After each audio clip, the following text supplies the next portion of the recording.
Attention, attention, ils sont là, ils approchent. Ils sont là, ils approchent.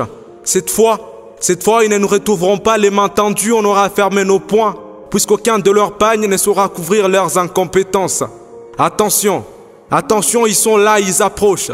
Cette fois, on ne sera pas aveuglé par la noirceur de leurs costumes, puisque l'insécurité et les meurtres à répétition nous ont ouvert les yeux. Face à nos peines, ils sont restés indifférents.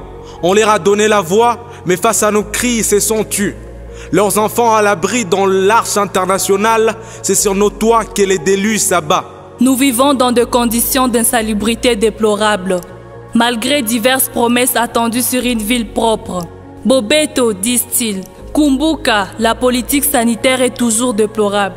Oui, Yebela, que chez nous c'est la non-collecte des ordures, obstruction des caniveaux, non-évacuation de l'eau pendant la saison de pluie, accumulation des ordures dans des quartiers, et que voyons-nous ensuite? Plusieurs maladies font ravage, le choléra, fièvre typhoïde et consorts.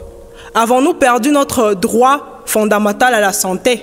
Comment comprendre qu'un pays avec autant de terres arables, avec autant de rivières, lacs et d'un immense fleuve, tous potables, que les gens meurent de la famine, de la malnutrition et que nous soyons incapables d'avoir l'eau potable dans nos robinets. Pourtant, nous vivons tout près du lac ou d'une rivière. Comment comprendre qu'avec notre potentiel hydraulique que nous vivons dans le noir et que c'est simplement en géographie et non sur terrain que l'on apprend que le barrage d'Inga pourrait alimenter toute l'Afrique et la moitié de l'Occident. Kumbuka, que c'est dans le noir que le voleur rôde et que nous sommes victimes de toute forme de tracasserie et d'insécurité dans nos quartiers. L'insécurité est devenue une chose normale. Chaque jour, des gens perdent la vie. Kumbuka, l'espérance de vie d'un Congolais est devenue 24 heures renouvelable. Depuis plus de 25 ans, la population congolaise souffre des affres de la guerre. Les enfants délaissés, les femmes violées, les villages pillés, laissant les sangs des innocents couler ça et là. Notre société a actuellement besoin de personnes dignes de foi et de considération pour remédier à ces situations indélébiles. Avec tout ce qu'il y a comme affre, devons-nous encore vendre notre avenir pour un polo, un bout de pagne, un sachet de sel, un billet de banque ou juste parce qu'ils ont des slogans flatteurs?